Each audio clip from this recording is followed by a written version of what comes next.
Radio city podcast.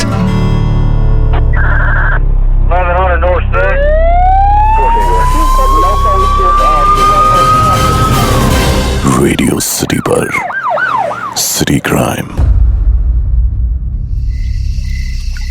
नमस्कार, मैं हूं जतिन और आप सुन रहे हैं रेडियो सिटी क्राइम स्टोरीज, जिसमें मैं आपको सुनाता हूं क्राइम की दुनिया के दिल दहला देने वाले किस्से, ताकि आप सतर्क रहें, सुरक्षित रहें। आज का किस्सा सुनकर आपको लगेगा कि कितना खौफ होता है शाम के अंधेरे में। पूछ उन परिंदों से जिनके घर नहीं होते।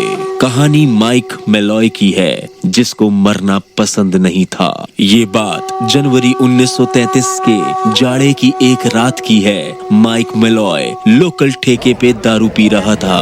33 से 40 वर्ष का मेलॉय होमलेस इंसान था। दुनिया में कोई नहीं था उसका। ऐसा नहीं था कि वो शुरू से ही ऐसा था। पहले न्यूयॉर्क में स्टेशन इंजीनियर था, पर ग्रेट डिप्रेशन में नौकरी चली गई तो अमेरिका के बहुत सारे लोगों की तरह वो भी मदिरापान में जीवन खोजता था। पर उस रात कुछ अलग ही हो रहा था।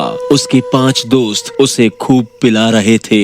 एक दोस्त का बार था, मेलॉय उसी में ही बैठा था। इतनी मंदी में कोई उसे पिला क्यों रहा है, वो भी फ्री में। मेलॉय को सब कुछ जादू सा लग रहा था कि दुनिया में इंसानियत अभी भी बची है।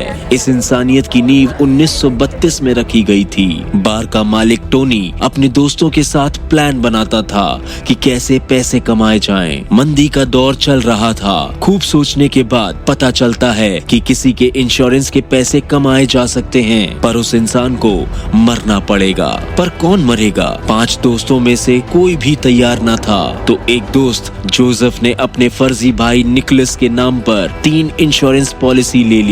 जोसेफ उसी बार में बारटेंडर था। कुल 20 लाख रुपए की पॉलिसी थी। अगर निकोलस मर जाता तो 40 लाख रुपए मिलने वाले थे। पर निकोलस बनेगा कौन, ये जटिल प्रश्न था। इंश्योरेंस फ्रॉड को लेकर अमेरिका में एक उपन्यास भी लिखा जा चुका था। बाद में इस पर फिल्म भी बनी थी, जिसका नाम था द डबल इंडेमनिटी। निकोलस की तलाश में 5 दोस्त सोच में पड़ गए। तभी 5 की नजर पड़ी मेलॉय पर। कोई था नहीं इसकी मौत को कोई नोटिस नहीं करता। इसको निकोलस बनाया जा सकता था, क्योंकि वो डिप्रेशन का दौर था। लोग मदिरा पान करके जान दे रहे थे। मेलॉय को खूब पिलाया गया दिन रात, पर जितना पीता उसकी प्यास बढ़ती जाती। वक्त के साथ मेलॉय की कैपेसिटी बढ़ गई। मरने का कोई चांस नजर नहीं आ रहा था।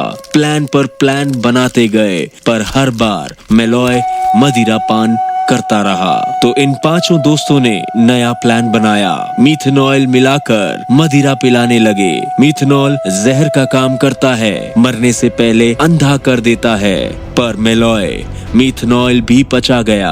पीने के बाद और पैग मांगने लगा तो एक सड़ी हुई मछली का सैंडविच तैयार किया गया। इसमें कीले, शीशे के टुकड़े सब मिलाए गए कि खाते ही मेलॉय मर जाएगा। पर खाने के बाद उसने एक और सैंडविच मांग लिया। झल्लाकर 5 दोस्तों ने मदिरा में हर चीज मिलाकर पिलाना शुरू कर दिया कि किसी न किसी चीज से तो मर ही जाएगा। पर मेलॉय को कुछ नहीं हुआ।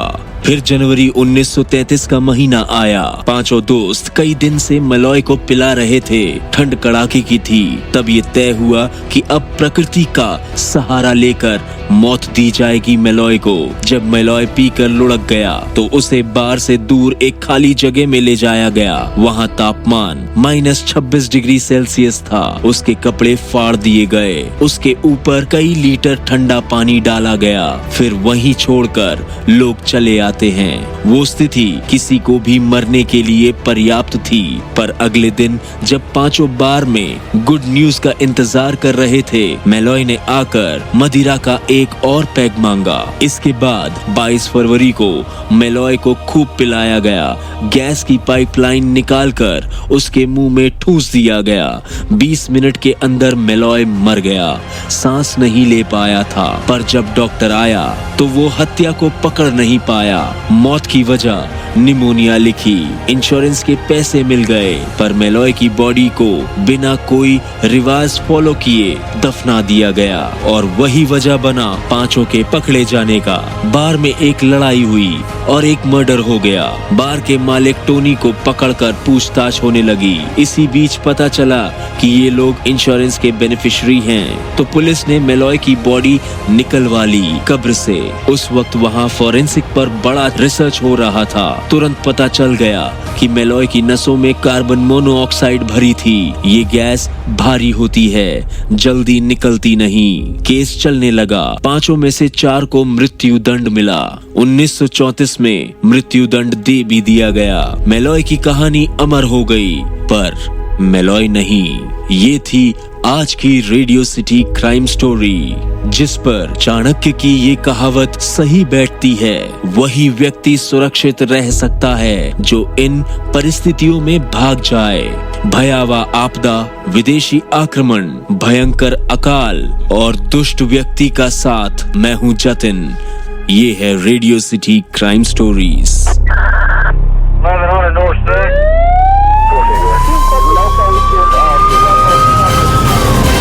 रेडियो सिटी पर सिटी क्राइम।